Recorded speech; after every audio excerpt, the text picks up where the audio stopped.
پاکستان جان جان پاکستان خوبصورت میوزیشن آپ سن رہے تھے اور یہ مناظر اس وقت آپ دیکھ رہے ہیں مارکہ حق جشن آزادی کے سلسلے میں لاہور میں منعقدہ یہ خصوصی تقریب وزیر اعلیٰ پنجاب مریم نواز موجود ہیں اور وہاں پر موجود لوگوں میں گھل مل گئی ہیں. وزیر اعلیٰ ان سے گفتگو کر رہی ہیں. لوگوں کی جانب سے بھی اس 78ویں یوم آزادی پر شاندار تقریب کے انعقاد پر مبارکباد بھی پیش کی جا رہی ہے.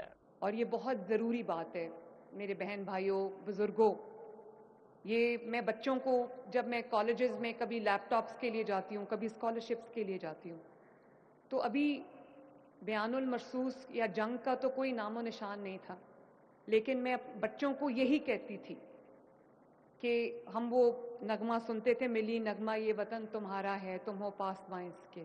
تو آج آپ کو سمجھ آئی ہے کہ یہ وطن کو اون کرنا، اس کے لیے اس جذبے کے ساتھ کھڑے ہونا، اگر یہی جنگ پاکستانی قوم ڈیوائیڈ ہو کے پولیٹیکل پارٹیز میں ڈیوائیڈ ہو کر پولیٹیکل فلسفی میں ڈیوائیڈ ہو کر پولیٹیکل بکرنگ میں ڈیوائیڈ ہو کر اگر یہ جنگ لڑتی تو قسم سے یہ جنگ ہم کبھی نہ جیتتے.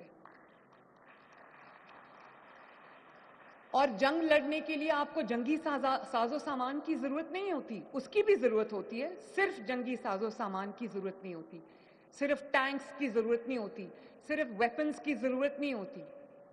جنگ جیتنے کے لیے آپ کو ایک غیر متزلزل اللہ تعالیٰ کی طاقت ایمان کی ضرورت ہوتی ہے.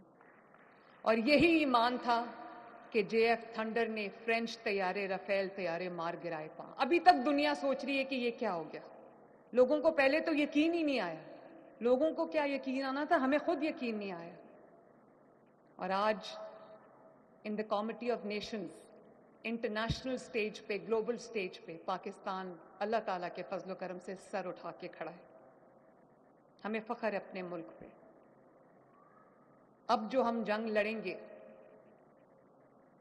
وہ غربت کے خلاف جنگ ہوگی، جہالت کے خلاف جنگ ہوگی، اس ملک کو بہتر سے بہتر بنانے کی جنگ ہوگی، فتنے فساد کے خلاف ایک جنگ ہوگی. اور انشاءاللہ تعالی مجھے پورا یقین ہے کہ وہ جنگ ہم ضرور جیتیں گے اور پاکستان کو ایک اکنامکلی بھی وائبل مولٹن لیڈ وال بنائیں گے، بلکہ پاکستان کو ترقی یافتہ ملک بنانے کے لیے، ترقی یافتہ نیشن بنانے کے لیے جو دن رات ہمیں ضرورت ہے محنت کرنے کی انشاءاللہ تعالی. میں مریم نواز شریف آپ سے وعدہ کرتی ہوں کہ اس پاکستان کو غربت سے آزاد کرانے کے لیے، آپ کی زندگیوں میں بہتری لانے کے لیے، اپنے ملک کے لیے دن رات ایک کرنے کے لیے میں کوئی کسر نہیں چھوڑوں گی انشاءاللہ. میں مریم اورنگزیب کو بھی شاباش دینا چاہتی ہوں جنہوں نے اس مانیومنٹ کے اوپر دن رات کام کیا. اور بینک آف پنجاب کا شکریہ ادا کرنا چاہتی ہوں، آئی ڈیپ کا شامیر کا شکریہ ادا کرنا چاہتی ہوں، انٹرنیشنل ایکسپرٹس کا شکریہ ادا کرنا چاہتی ہوں، اور پی ایچ اے کے جو ہیڈ ہیں منصور ان کا شکریہ ادا کرنا چاہتی ہوں، میڈیا ٹیمز کا شکریہ ادا کرنا چاہتی ہوں، ان میوزیشنز کا شکریہ ادا کرنا چاہتی ہوں، ساحر علی بگا کا شکریہ ادا کرنا چاہتی ہوں جس نے اتنا ہیئر ریزنگ ایک اتنا اس نے راؤزنگ گانا گایا ہے کہ دل کرتا ہے کہ انسان اس وطن کے لیے کچھ کر جائے. جو ایونٹ آرگنائزرز ہیں ان کو بھی اتنا خوبصورت ایونٹ آرگنائز کرنے میں دل کی گہرائیوں سے ان کا بھی شکریہ ادا کرتی ہوں. میرے جو یہاں پر فرنٹ رو میں بھی اور پیچھے بھی میرے منسٹرز بھی کیبنٹ کے بیٹھے ہیں ماشاءاللہ، پارلیمنٹیرینز بھی بیٹھے ہیں، پولیس بھی بیٹھی ہے، آئی جی صاحب بیٹھے ہیں اور کیبنٹ ممبرز بیٹھے ہیں، میری بیوروکریسی کے جو حضرات ہیں وہ بیٹھے ہیں. میں آپ سب سے یہ بہت ادب سے ایک ریکویسٹ کرنا چاہتی ہوں کہ آج ہم یہ فیصلہ کر کے یہاں سے اٹھیں کہ ہم اپنے وطن کو عظیم سے عظیم تر بنانے کے لیے کوئی کسر نہیں چھوڑیں گے. اور اس وطن کی جو عوام ہے،